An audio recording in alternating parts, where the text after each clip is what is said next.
नमस्कार दोस्तों, मैं हूं नीतीश चौधरी और आप मेरे साथ देख रहे हैं अपना YouTube चैनल धर्म क्षेत्र। दोस्तों, आपने एक कहावत जरूर सुनी होगी, मन चंगा तो कठौती में गंगा।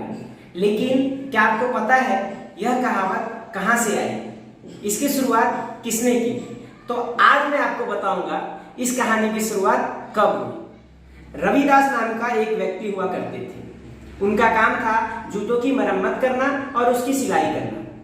हर दिन की भांति आज भी रविदास पेड़ के नीचे जूते की सिलाई और मरम्मत कर रहे थे। तभी वहां से एक ब्राह्मण गुजरे। ब्राह्मण ने कहा, और चल रहे हो गंगा नहाने? रविदास ने कहा, आज तो बहुत कार्य है तो मैं नहीं जा पाऊंगा, लेकिन मैं आपको एक सिक्का दे रहा हूँ, गंगा मैया को चढ़ा देना। ब्राह्मण ने बोला, जैसी आपकी इच्छा। सिक्का लिया और गंगा नहाने चले गए। जब उन्होंने गंगा नहा लिया, आने लगे, तब याद आया, अरे रविदास ने तो सिक्का दिया था गंगा मैया को चढ़ाने, वो तो चढ़ाना भूल ही गया। तो उन्होंने वह सिक्का जैसे ही गंगा मैया को चढ़ाया, गंगा मैया ने सोने का कंगन दिया। कंगन लेकर जब ब्राह्मण आ रहे थे तो रास्ते में उनके मन में लालच आ गया।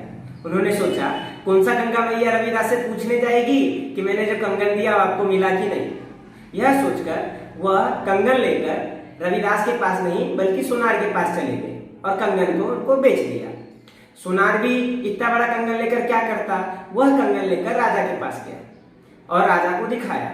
रानी को वह कंगन पसंद आ गया और बोला, रानी बोली कि यही कंगन मुझे ऐसा दूसरा भी चाहिए। लेकिन सोनार तो ऐसा बना नहीं सकता था क्योंकि यह उसने तो बनाया नहीं था।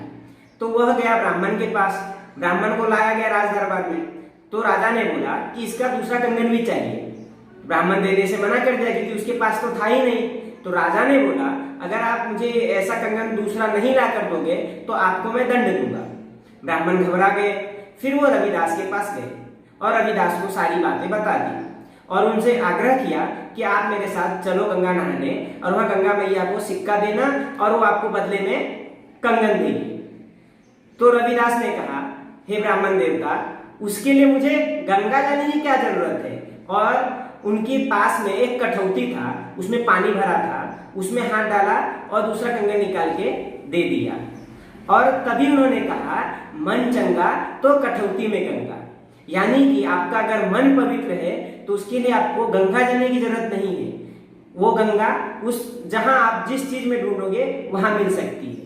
मुख्यतः इस कहानी का उद्देश्य यह है कि अगर आप भगवान को सच्चे मन से चाहो तो फिर यह जरूरी नहीं कि आप कहाँ पे हो, कैसे कर रहे हो। अगर आपने सच्चे मन से भगवान को चाहा तो आपकी मनोकामना जरूर पूरी होगी। और दूसरी बात यह कि कोई भी जात ऊंची और बड़ी नहीं होती, नीची नहीं होती, ना कोई छोटी होती है। अभी आपने देखा किस प्रकार एक ब्राह्मण की मदद एक जूते सिलने वाले ने किया और ये कोई मामूली इंसान नहीं थे। बाद में इनको संत की उपाधि दी गई और ये संत रविदास के नाम से प्रचलित हुए।